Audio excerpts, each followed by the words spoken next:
সাংবাদিক বন্ধুসকল সদৌ কোচ ৰাজবংশী ছাত্ৰ সন্থাৰ নেতৃত্বত সন্মিলিত মঞ্চই অহা 21 জানুৱাৰীত অসম বন্ধ ঘোষণা কৰিছে। মই তেখেতলোকক আহ্বান জনাইছিলোঁ চৰকাৰৰ তৰফৰ পৰা যাতে তেখেতলোকে বন্ধটো উঠাই লয় আৰু আমাৰ লগত আলোচনাত মিলিত হয়।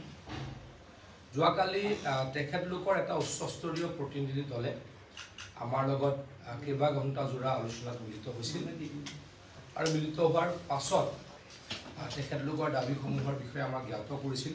তেখেতলোকে মূলতঃ 4টা দাবীৰ ওপৰত ভিত্তি কৰি এই অসম বন্ধ ঘোষণা কৰিছে। মই তেখেতলোকক অনুৰোধ কৰিছোঁ যে গণতান্ত্ৰিক আন্দোলন কৰাত আমাৰ চৰকাৰৰ সম্পূৰ্ণ বাধা নাথাকে, কেতিয়াও বাধা নাথাকে, কাৰণ এখন মহাত্মা গান্ধীৰ দেশ। অহিংস আৰু গণতান্ত্ৰিক আন্দোলনক আমি বন্ধ কৰাটো আমাৰ কাম্য নহয়, কিন্তু অসম বন্ধ দিলে ইয়াৰ বিৰূপ প্ৰভাৱ অসমৰ অৰ্থনীতিৰ ওপৰত পৰে, সমাজ জীৱনৰ ওপৰত পৰে। গতিকে অসম বন্ধ নিদিবলৈ তেখেতলোকক মই অনুৰোধ জনাইছিলোঁ।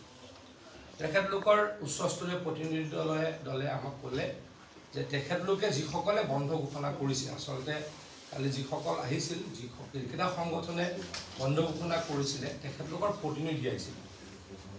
মূল ব্যক্তিসকল অহা নাছিল, আক্ৰাসুৰ সভাপতিসকল অহা নাছিল, কিন্তু তেখেতলোকৰ জাতিৰ এটা অতি উচ্চস্তৰীয় সন্মানীয় প্ৰতিনিধি দল আহিছিল।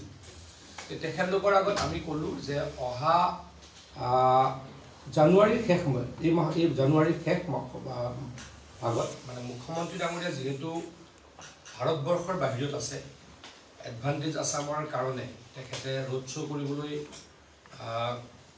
চাউথ কোৰিয়া আৰু জাপানলৈকে গৈছে। অসমত এটা চাৰিওফালে অৰ্থনীতিটো ঠন ধৰাৰ এটা সময় হৈছে।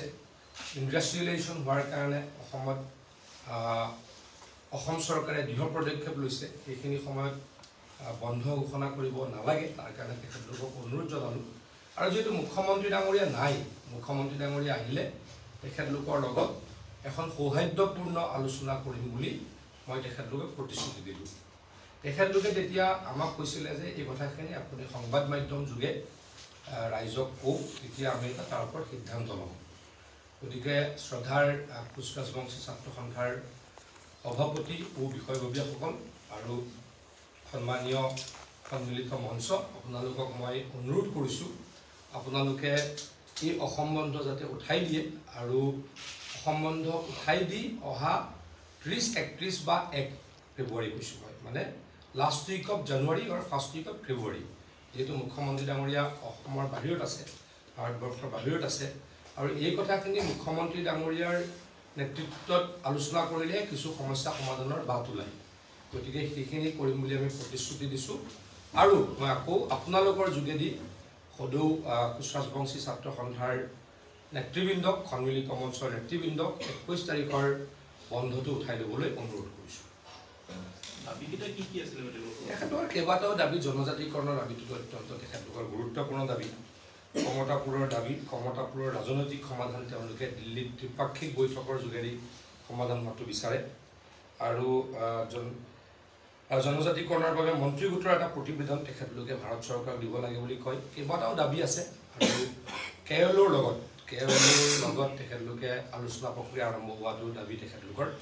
গতিকে এই দাবীকেইটা মুখ্যমন্ত্ৰী ডাঙৰীয়াৰ স্তৰতহে মিটিং কৰিলে আমি কিছু হয়তো সমস্যা সমাধানৰ ৰাস্তা পাম বুলি ভাবোঁ। গতিকে মুখ্যমন্ত্ৰী ডাঙৰীয়া অহাৰ লগে লগেই তেখেতলোকৰ লগত, যিহেতু মই চৰকাৰৰ প্ৰতিনিধি, তেখেতলোকৰ লগত আলোচনা কৰিছোঁ, তেখেতলোকক কথা দিছোঁ এখন মিটিং কৰা হ'ব আৰু পৰৱৰ্তী সময়ৰ ৰোডমেপ লোৱা হ'ব। তেওঁলোকে উঠাই ল'ম বুলি কৈছিলে নেকি?